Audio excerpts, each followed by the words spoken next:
Hi, I'm Tanya. Hi, Tanya. Can everybody hear me okay? Yep. All right. Well, I'm going to share my perspective, my experience with my story, and I just want to make that clear that it's my account of it. So everybody's got a different perspective on things. And it's about my recovery journey, starting with Alanon, and I started that after my husband had been to treatment for alcoholism. And I had grown up with an alcoholic. My dad is an alcoholic. He's still an active alcoholic. And when I met my husband, about 6 years ago, he drank a little more than I kind of liked, but I'd grown up with alcoholism, so I knew it. I was at least accustomed to it. I knew how to handle it or not handle it.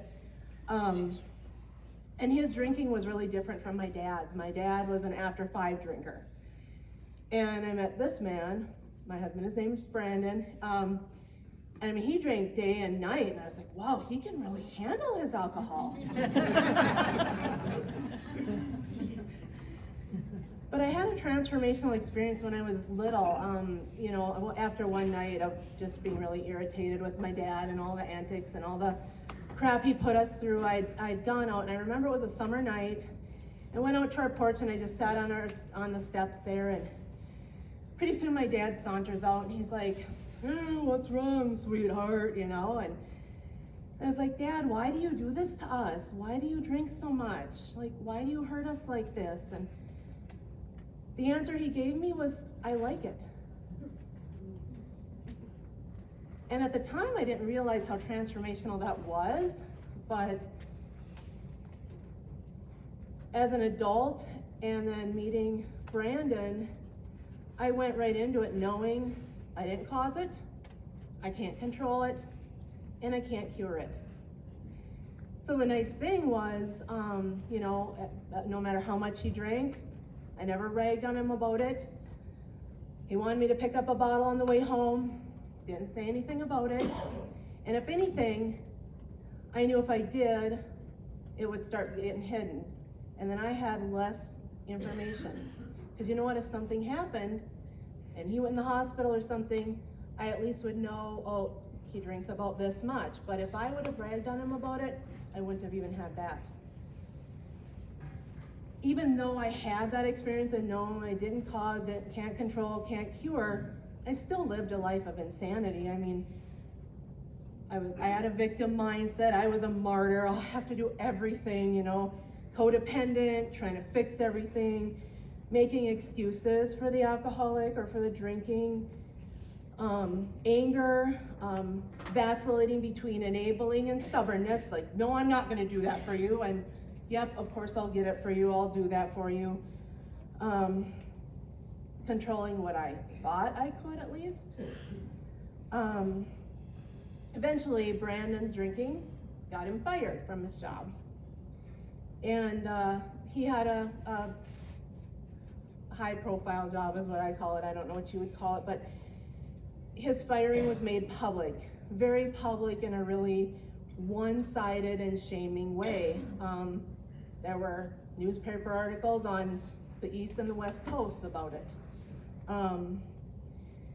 There's no mention of the duty-related PTSD that he had. There was no mention of the therapy work he'd been doing, of the sober time he'd had, the 9 months that he had before the fateful night, I call it, which is the night he slipped, and I'll give it to him, he did it good. He's an overachiever like I am. But the lost job meant lost income, and with his PTSD and other issues, he was now unemployed, unemployable, and ineligible for unemployment. So here comes the poor me part. I had to hold everything together, or so I thought. Remember I said this is my reality, my account of it. I had to financially support us on our own. We had 3 kids at home at the time. I had to encourage and support him. I knew he wasn't a bad person. And I guess I'm thankful to my dad for that, because I have a lot of respect for a lot of qualities about my dad, not the drinking part. So I had to care for our kids and try to minimize the impact with as public as Brandon's firing was. Like, our kids felt repercussions at school. Their some of their friends as parents wouldn't let them come over to our house anymore and stay overnight. Okay, they would have when my husband was drinking, but not now that he's in recovery. But, people have their biases, people have their side of things. I'd field a lot of questions, and then we had some court proceedings and things that were going on, so I'm trying to handle all this while he's in treatment. And I always joke with him about, yeah, you were at some resort where people cook for you, you got a buffet every day, and you got to just sit and journal and sing and do all that you wanted to do. Through all this, I felt like I had nobody that I could talk to or lean on.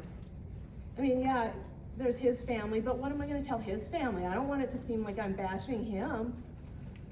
I sure don't want to tell my family all the details, even though, my dad's an alcoholic. I certainly don't want them thinking maybe he's the same, or if anything that he's worse, because my dad never lost a job. My dad always seemed to get up in the morning. But yeah, I felt like I had no one.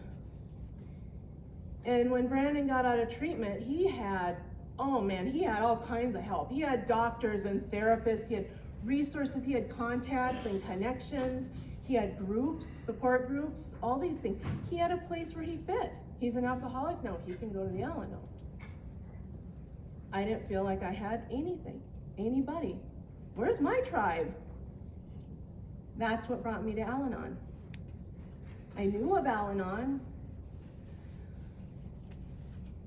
And after he started going to Lake Surrey Alanon, I thought, well, they have Alanon meetings there, I can check one out. And I finally found a place that I could go, a place that I belonged, a place that I could share, cry. Oh my gosh, I just sobbed through meetings. I barely mustered up pause, but I could be there and be in that state of mind, and I was still okay and accepted it.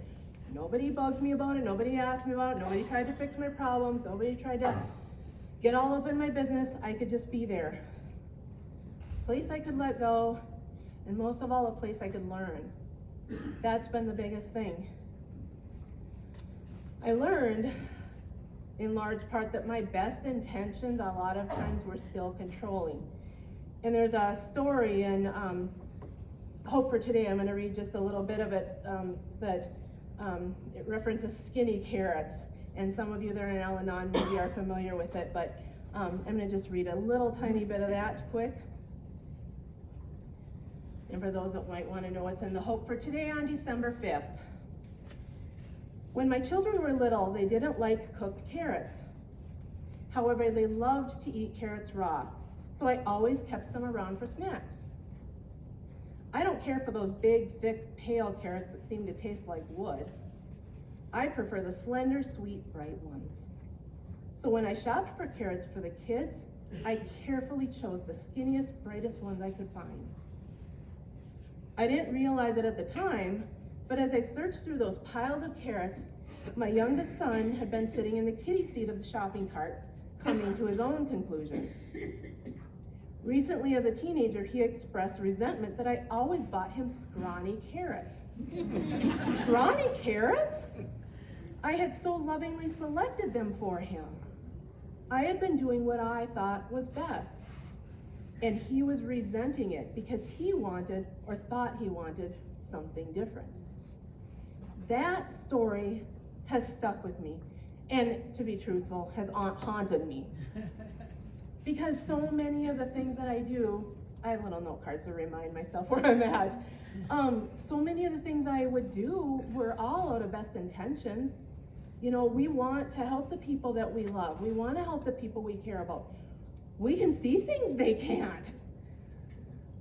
But I realized how disrespectful it is to not let people live their own life and experience the joys and the pains and the consequences that means. They don't get to taste the woody carrots then and realize they don't want the damn things. Sorry, darn things.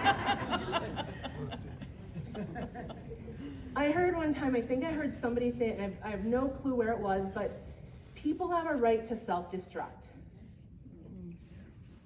And I thought about that, and I was like, wow, that's true, they do. Oh, I sound like a Minnesotan.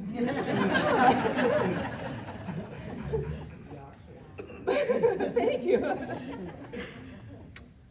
But when I try to stop, control, protect someone, I could prevent them from experiencing consequences that could cause them to hit the bottom that they need to, that might lead them to making choices to do something that will save their own life.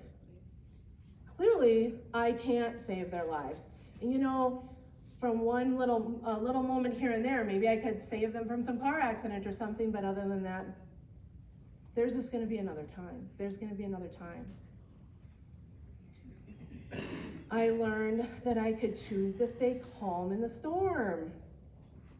And that's largely about self-care. Not that it goes away, not that the storm's not happening, but I can go to meetings, can read my daily reader, I can reach out to people. I have a lot of things that I can do to help stay calm amidst that storm. I learned the importance of people that are in a program. People that know the value of just listening. People that know how to validate when it's appropriate, or call me out on my garbage when it's not. People that don't try to fix things. I remember one particular time, this was a couple summers ago, and Brandon had done something that just really triggered me or irritated me or something, and I was like, I just need to go get away from this, remove myself from the situation, and I got in my car and I drove across the street and sat in the little park of one of the lakes nearby. Well, now Brandon knows my secret hiding spot. But I was like, I call it my messy mind. My mind was just swirling and I did not know how to get out of it. And at the time, I didn't necessarily feel that I had a lot of people that knew all the details of everything that was going on in our household and things, but I had a friend from high school that I was still in close contact with, and he knew both Brandon and I and knew our stuff pretty closely and intimately. So I called him, but he's not in the program.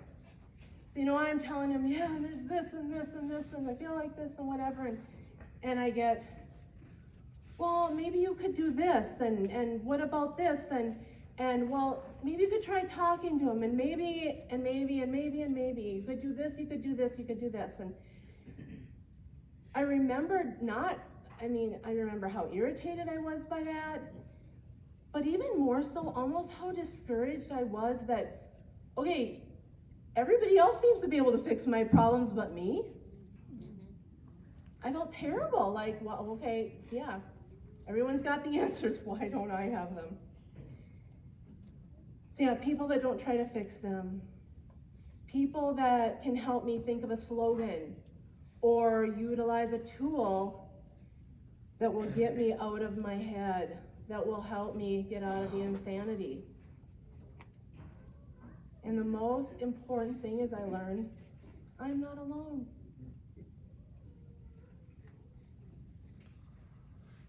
Today, life is not without trying to control, without insanity, without triggers, isolation, worries, meltdowns, the whole gamut. But now I have people and tools that help me weather the storm better. In fact, I just was speaking with a friend of mine the other day, and she's a life coach, and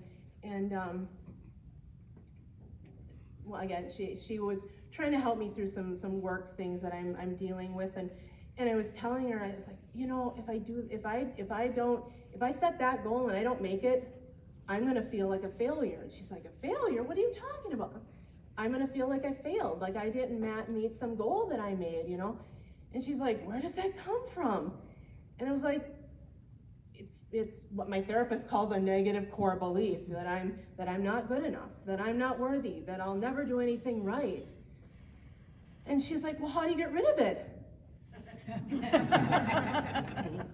Clearly not in the program. God bless her pea-picking heart. I'm not going to get rid of it, but I can learn to manage it better, to get through the day and smile amidst it. And like I said, to take care of myself through it all. I'm not powerless now over myself. I can't control others, I can't control alcohol, but I can control me. And I've told Brandon many times, you can choose to drink if you want. That's your choice. You're an adult. You make your choice. I make my choices based on how your choices affect me. And that's about taking care of me. It has nothing to do with loving you, wanting to support you. I have a lot more self-focus and self-care now, and I've discovered how much that affects others and almost changes them. And I use the metaphor of a dance. So, I'm going to use Brandon, my husband, as an example. So he and I are in this dance, maybe we're waltzing. I don't know how to waltz, maybe someday I will. But, we're in a dance, and, if I told him, I don't want to do this dance anymore, well, if he still wants to do the dance, why wouldn't he? I take care of everything. I can't make him not do the dance. But what I can do is when it's my turn to take the next step, instead of going left, I can go right. He can still do that waltz, he can still do his next normal step, but it's not going to be with me. He's going to have to alter how he steps if he wants to continue dancing with me. I don't mean that in a relationship aspect, I mean that in how many times, in our households or whatever, we get in the same routine, the same things that happen, the same whatever. If I just stop doing something, somehow it gets done eventually. I did this experiment with my family. I had taken a bag of garbage because nobody would take the garbage out. And so I took a bag of garbage, so we have a split level home. I sat it at the top of the stairway, the smelly bag of garbage. I feel like it was days, weeks, months that people walked by that bag of garbage, sitting right at the top of the stairs. You literally had to walk around it. Nobody asks us, what's this for? Does this need to go somewhere? They walk around it. So I did an experiment. And then, so eventually somebody did, and I said, I was just waiting to see how long it would take somebody to just do something that they saw might need to be done. And then I did another experiment. Because I think I joked with either the kids or Brandon that I was like, what does it take? And I think Brandon, if I remember correctly, said something like, well, it just needs to start smelling. And because I also went on strike from house cleaning and all that garbage. Pretty soon, at one point, I went in the bathroom and the bathroom was cleaned up. I was like, honey, thank you for cleaning the bathroom. Well, yeah, I sat down on the toilet and it stunk.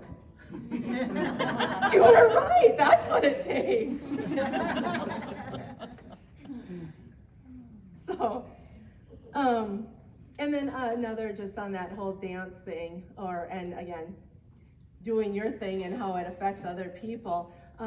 It was in an Alanon meeting, this was a while back, and some of you that are in this room were in that meeting, but we went through, and in the meeting we would each read a step, and it would just kind of go around the room, and when it was my turn, the step that I was reading was at the bottom of the page, so I read it, and then I just stopped, and nobody else did anything or moved on, and so we turned the page, and it was still my step. It was just the other part of the sentence or the step, and I was like, wow, that's power.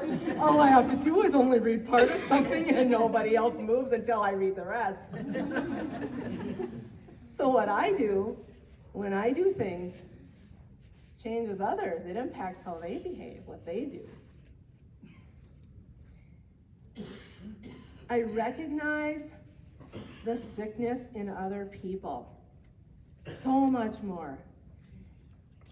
That helps me recognize progress in me.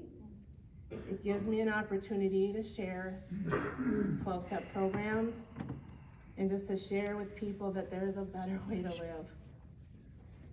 I used to, a couple years ago, my dad had a leg amputated, and my mom, of course, he doesn't necessarily drive, so my mom would have to drive him, but she doesn't like driving down to St. Cloud, so that was the time that I spent with them, and I remember us being on the way home. It might have been after we picked him up out of the hospital.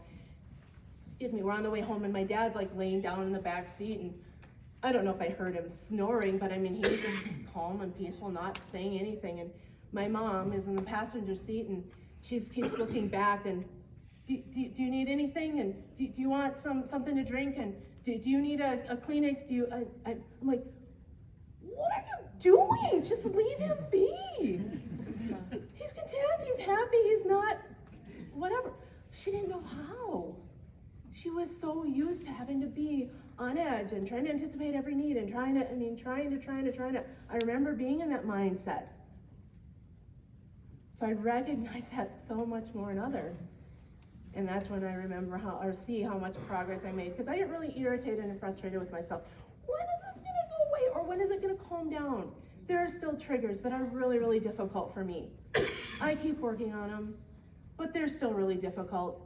And I just keep thinking, will they ever get any better? EMDR doesn't work for me. I tried.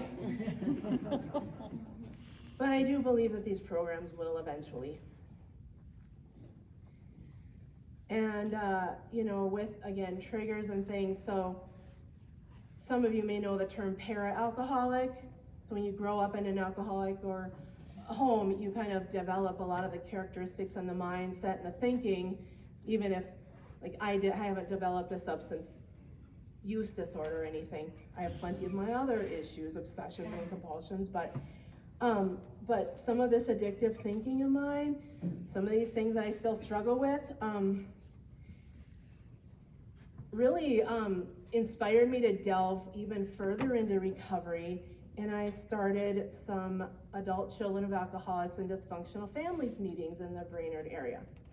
I had known about that program, so I've been in Alanon, but I kind of noticed, like, I still have this, like, underlying garbage, and I wonder what this program is about, and one of the catalysts for that was Brandon would a lot of times, I don't know, something I do, something I say, whatever, he'd be like, you're acting just like my ex-wife. That sounds just like my ex-wife. I mean, so many times, and I was like, I'm not her. Okay, I'm a female. I'm sure I'm going to do some of the same things. I'm going to act some of the same ways, but I'm me, not her. Whatever I do is from me, not her. But what I found myself doing is how many times he would say something or do something, I swear to God, I saw or heard my dad, not him. And I was like, okay, well, I can't, expect him to take me for me if I'm projecting my dad onto him. And so I looked into adult children of alcoholics and dysfunctional families, ACA or ACOA, as some of you may know it as. And there weren't any meetings. I didn't get that. Could you try again? No, thank you. There weren't any meetings anywhere in this area. And I really wanted to do the work, so I bought the books, and I proposed to the board of Lakes Area Alanon to start a meeting, and I didn't know how it was going to go. I figured, you know what, if nobody shows up ever, there's 1 hour a week I'm dedicating to my recovery, to sit and read those books, work on the workbooks, whatever. There are several people, I mean, there were maybe a dozen. We had a dozen like good regular attendees for the first couple months, and then there were a few months I sat there by myself, or maybe one person would come. That's okay, because again, I did it for me.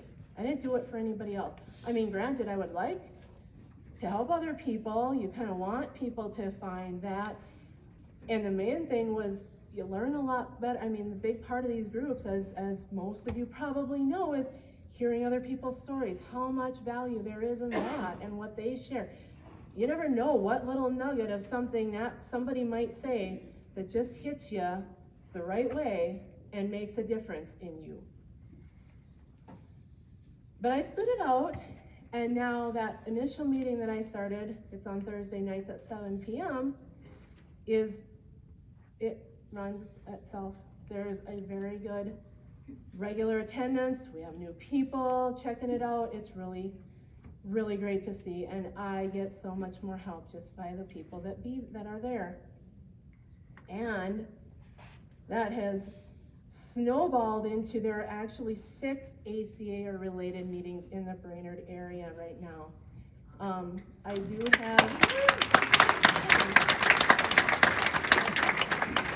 have information, some postcards that have the meetings listed and whatever, if anybody's interested. I partnered with my husband we have a metaphysical and recovery studio at the Franklin Arts Center in Brainerd. It's a place where we can connect with people, we can host groups. He's got meetings he does. I have one ACA group that I do there. I have some ACA study groups that I do there. There's other recovery and healing support services that we offer. I also have some information available with a website, whatever, if you're interested in that. And this whole experience has really reignited a passion in me, and it's a passion for working with others and connecting with people. And so I have new dreams now. I don't necessarily know. I put it in my higher power's hands to open doors if they're meant to be. I call my higher power HP, by the way. But I don't know if that means going back to school. I've looked into that, but with working a full-time job, I don't know that I have, and all the volunteering I do for meetings and so on, I don't know that I have the time. I don't know that I have much time to job hunt, but I just trust that the right doors will open when the time is right. Brandon says many times that he's so glad my dad was an alcoholic, because otherwise I never would have given him the time of the day. He's right. Nobody in their right mind would put up with this crap if they weren't at least somewhat familiar with it. And honestly, I'm grateful for what I call the fall, Brandon's fall, because I got help that I should have gotten so many years ago, and help that I very well might not have gotten had that all not transpired, as difficult as it was. I'm grateful for these programs. They've changed both of our lives, as well as the lives of my fellow travelers, whom I'm grateful for. And I say at meetings a lot of times, you know what, even if everybody in this meeting would pass, just all of you being here helps me know that I'm not alone. Thank you for welcoming me. Thank you for listening to my story and my perspective. And thanks for being here to prove that I'm not alone.